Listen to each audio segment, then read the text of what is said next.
Wow, so thank you very much. No, it's a pleasure to be back in Vancouver. This is fabulous. I came here, as Saul said... Oh, Commander Herrington offers so much inspiration and motivation for not only young people, but for all of us.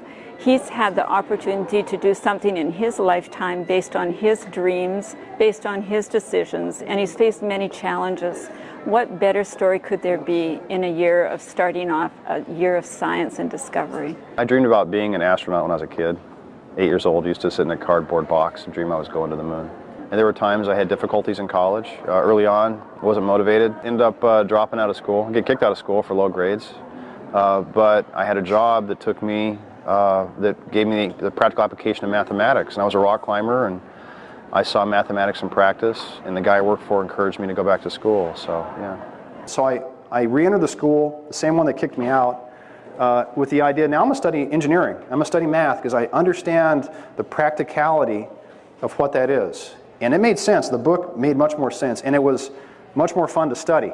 I earned a degree in applied mathematics, in 1983, and when I was a senior in college, I tutored a guy in calculus who was a retired Navy pilot that flew fighters in World War II, convinced me to join the Navy.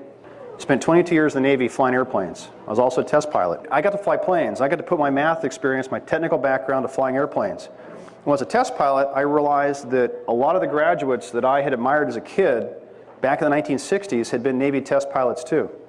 And so these people had become NASA astronauts, and I was doing the exact same thing in my career that they had done in their career. So why was I any different? Why could I not apply to become an astronaut? Well, if you don't apply, you won't become an astronaut. If you do apply, you might. Very proud of my heritage. And when I came to NASA, they said, you're the first Native American astronaut or Aboriginal astronaut. I had no idea. But it put me in a position where I could share my story with kids that did not have a role model or did not think they could accomplish something like this. And so I'm very proud of being able to do that, and I love sharing that story.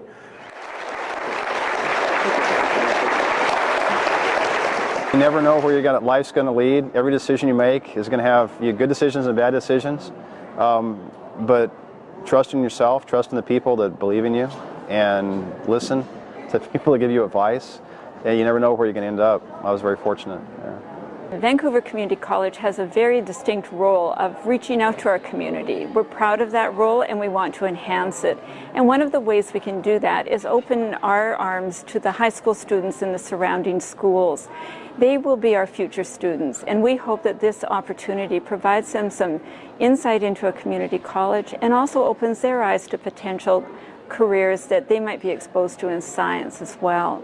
We're pleased to invite the public, the parents, and their families also, and learn more together about what the Year of Science is about and about the awe of learning about an astronaut.